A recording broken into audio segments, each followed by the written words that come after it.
Joining us, educator Sam Shaltain. Sam is the author of American Schools. And Sam, you've got 3 questions that everybody should ask when they go to an open house. Your first one is, what is your definition of success? Why that question? Well, I think what's immediately important is to tease out what a school values and why. So are all of the measures of success that a school chooses to share based on academics, or do they place equal emphasis on ethical, social, and emotional learning?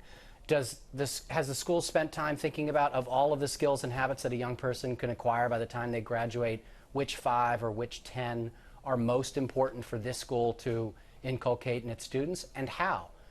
So the great schools have done a lot of work wrestling with those questions, and the not so great schools have never even thought to ask them. Okay, and it sounds like parents would be best served by knowing before they even go in what's most important to them in terms of asking that question, what kind of answer they want to hear. Now, your second question sounds kind of like a job interview here.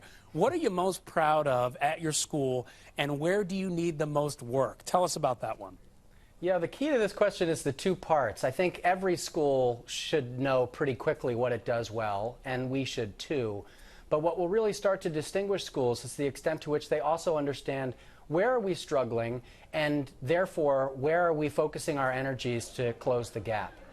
Any school, whether it's a first-year school or a school that's been around for a long time, there's always room for improvement. So to me, it's less about the problem here. Maybe it's academic performance, maybe it's community engagement, maybe it's the arts.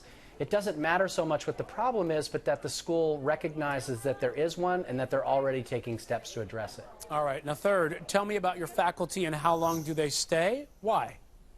Well, all right, so it's football season, so let's think about it this way, right? I mean, nobody would suggest that every veteran in the NFL is better than any rookie. Neither would anybody suggest that experience doesn't matter. That, in fact, regardless of what point you start at, skill-wise, experience is what allows you to improve. Now, this is true in any profession, including teaching, and yet teaching seems to be the only profession where we've ignored this. In 1987, the average tenure of a teacher in this country was 15 years. Today, it's 1. And that's not to say that young teachers aren't good. It's just to say that just as in football, the best team has a mixture of rookies and veterans. And in a healthy environment, all of those folks tend to stick around. So the lower the turnover, the higher the quality of the learning environment for adults. And we need to remember that an adult's working conditions are a child's learning conditions. And Sam, your questions were right there on the screen. Folks, I want you to, hopefully we can pop it up again before you go. But Sam, there you go right there, folks. When you go to that open house, Sam's 3 questions for you. Sam Shaltain, thank you so much. Thanks.